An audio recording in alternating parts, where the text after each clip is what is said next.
Do you know what's a very common question I get asked on YouTube is who is my celebrity crush? And honestly, I don't have one. They're celebrities. What's the point of having a crush? they're not gonna be interested in someone like me. Well, like why would they? That's just stupid. I live in reality. However, if I had to choose, like gun to my head, if I had to choose, I'd probably say Anya Taylor-Joy. Hey everyone, welcome to their top 10 list. Welcome to my top 10 favorite Anya Taylor-Joy movies. Kinda. Not really. What are you talking about? You guys will understand at the end of this video. But Anya Taylor-Joy, she's a pretty new actress. She's been, she's been doing movies now about 10 years now? Maybe, no, more than 10 years.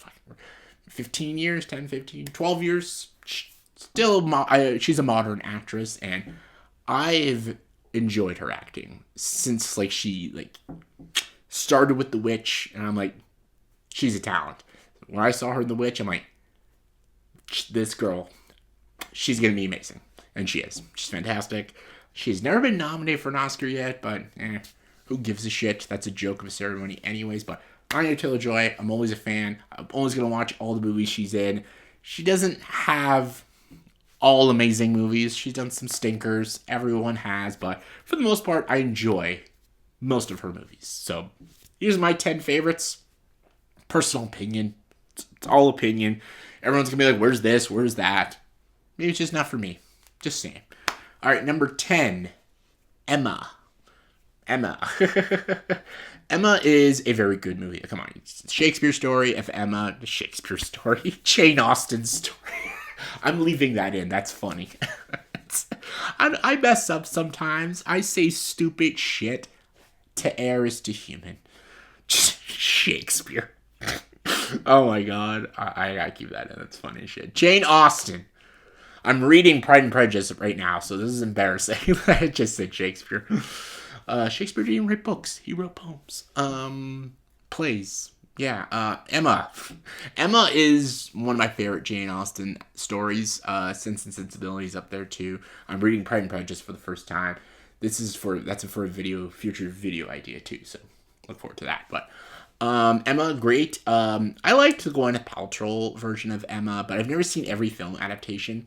But this one's great. I think Anya Taylor-Joy is great. I think the production is great. It's a very classy, elegant style. It's definitely not one of my favorites. It's definitely like a one and done. I've seen it once. Don't ever need to see it again, but it's good. It's good.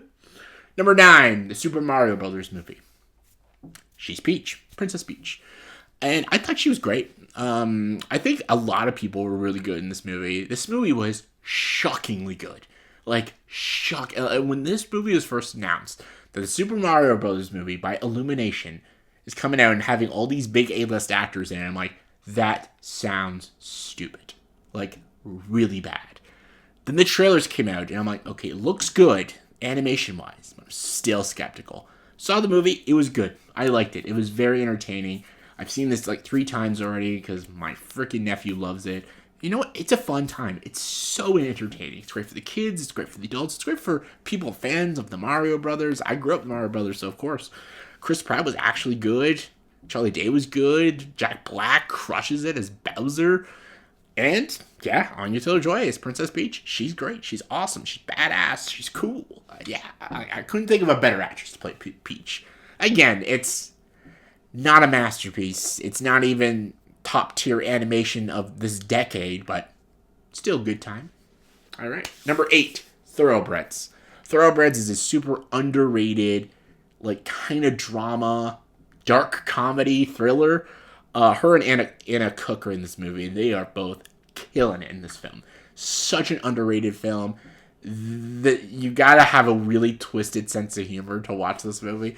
I feel like some people watch this movie and don't understand the comedy. I think it's funny. There's a lot of moments that had me dying. Anya Taylor-Joy has a great sense of humor. She can be really funny. And there is some funny shit in this movie. And Anna Cook's good. Anna Cook is always kind of hit and miss with me. I love her in House of the Dragon and stuff. But she's done some movies I'm just like, oh, gosh. But both are great. Both work off each other really well. It's a very well-directed film. And yeah, it's a good one. It's underrated. Number 7, Furiosa, Mad Max story. Great movie.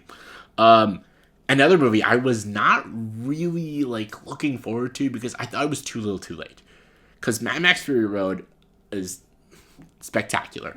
And they should have made a Furiosa movie a couple years after that movie. Because this is why the movie failed. This is why the movie failed at the box office. It's not because it was a bad movie, because it's a great movie. It's just, it was too little too late. Because you don't wait 10 years after Mad Max Fury Road comes out. Like, you do it a couple years after, when everyone still has Mad Max Fury Road fresh in their minds, and people are still loving Mad Max. But people are forgetting all about Mad Max and stuff. Like, people have short attention spans.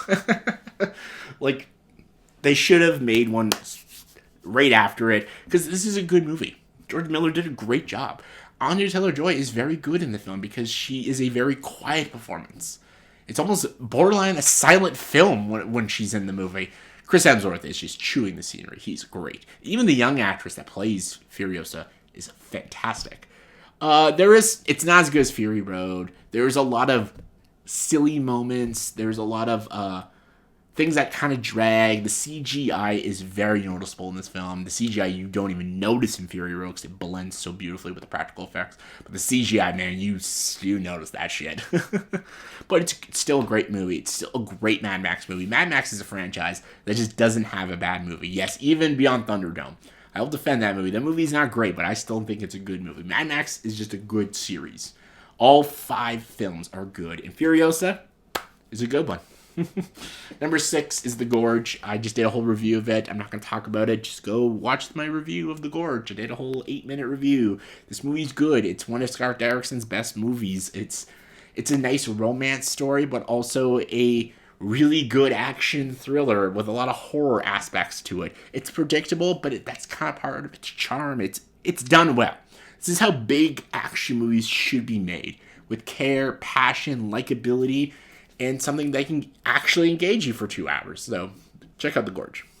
Number 5. Now I'm going with her darker films now. The number 5 is The Menu. The Menu is really good. This is another like horror dark comedy, and this movie is so good. Like, every actor is so good in this movie. John Lozano, Nicholas Hoult, Anya Taylor-Joy, and of course Ralph Fiennes. Ralph Fiennes crushes this role. He should have been nominated for an Oscar. He is so good.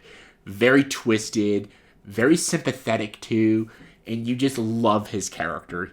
He is doing horrific things in this movie, but you kind of understand why he's doing them. And you should be agreeing with what he's doing, but that's the charm of The Menu. Anya Taylor-Joy is really good too. She's very good. Nicholas Hoult is such a piece of shit in this movie. He does it great. All of these actors, even some of the actors I don't even know who they are so good at playing these rich, snobby assholes, and they're great. This movie is twisted and hard to watch sometimes, but man, is it funny. It is really funny. And it is a commentary on criticism and stuff. And some of it I don't agree with, but even if I don't agree with some of it, I could still have a good time and laugh with it. So, Menu. Number 4, Last Night in Soho. Last Night in Soho is a great movie. This is an underappreciated film. I feel like when this movie came out, people did see it and they liked it, but no one talks about it now. No one ever mentions Last Night in Soho. And it's a unique movie because Edgar Wright doesn't do movies like this. Because he's a comedy guy. He did the Cornetto trilogy, and he did Baby Driver. Baby Driver is an action movie, but there's a lot of comedy in that movie. So for him to do like a serious, deep, psychological thriller, borderline horror movie, it's a big deal, and just no one cared, which sucks because a comedy director can do a movie like Last Night in Soho. And the 3 things that make this movie so good is the brimming atmosphere / music. Like, whoever composed the movie just did such a good job. The direction, Edgar Wright, the attention to detail in this movie is so good.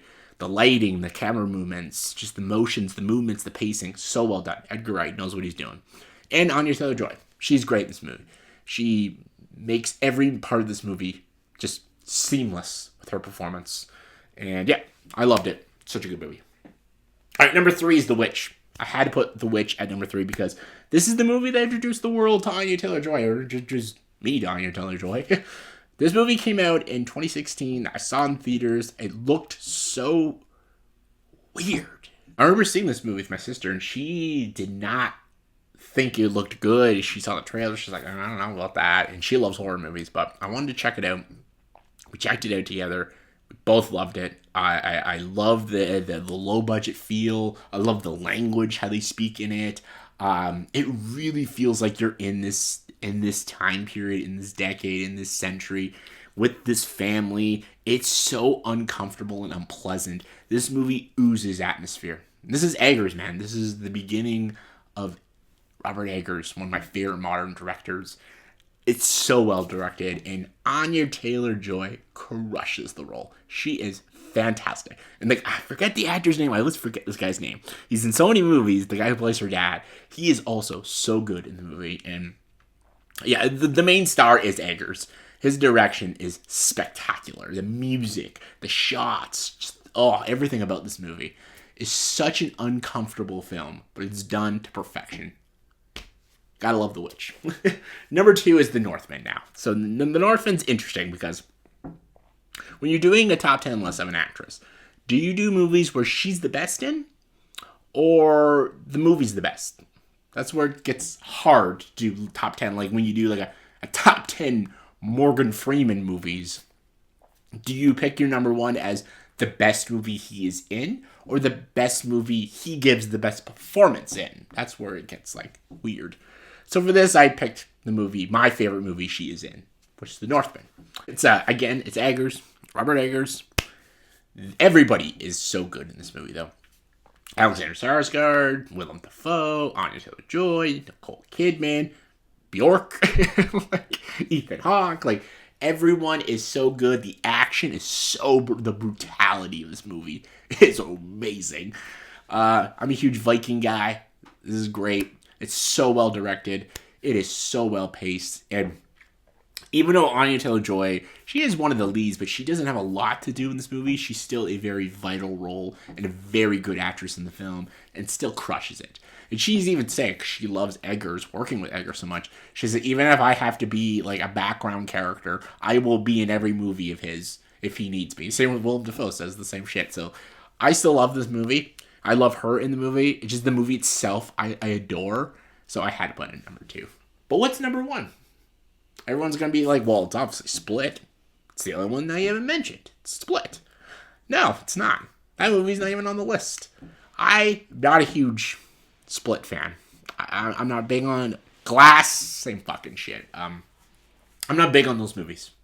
I think they're just, Like, some people love them. That's fine. I'm just, To me, I went with a miniseries, The Queen's Gambit. See, this is why I named the video Top 10 Anya Taylor-Joy Movies. Kinda. Yeah, because Queen's Gambit is not a movie. It's a miniseries. It almost feels like a movie, though. It feels like it's just a very long biopic. And the reason this is number 1 is because this is the best performance Anya Taylor-Joy has ever given. Period. She's amazing in this movie. Absolutely incredible. The movie is so engaging, and I'm a huge chess fan. I am not good at chess. She would kick my ass in a game of chess in 5 seconds, but great story. One of the greatest female chess players I've ever seen. Super engaging, super well acted, very well paced. It's like 6-7 episodes. Flew by for me. Like this is when it came out during the pandemic, and man, I just zoomed through this show when it came out on Netflix, and I loved it. I've seen it twice. I rewatched it. I showed my sister it, I think last year. So good. Such a good show. And to me, it's the best thing she's ever done.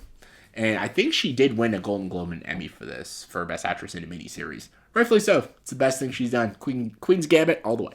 So yeah, that was my top 10 favorite Anya Taylor-Joy movies. Kinda. Let me know in the comments below what your top 10 favorite, least favorite, top 5, what do you want to give Anya Taylor-Joy. What do you think of her? Comment below, let me know. And as always, if you like this video, please subscribe to this channel and join the dark side.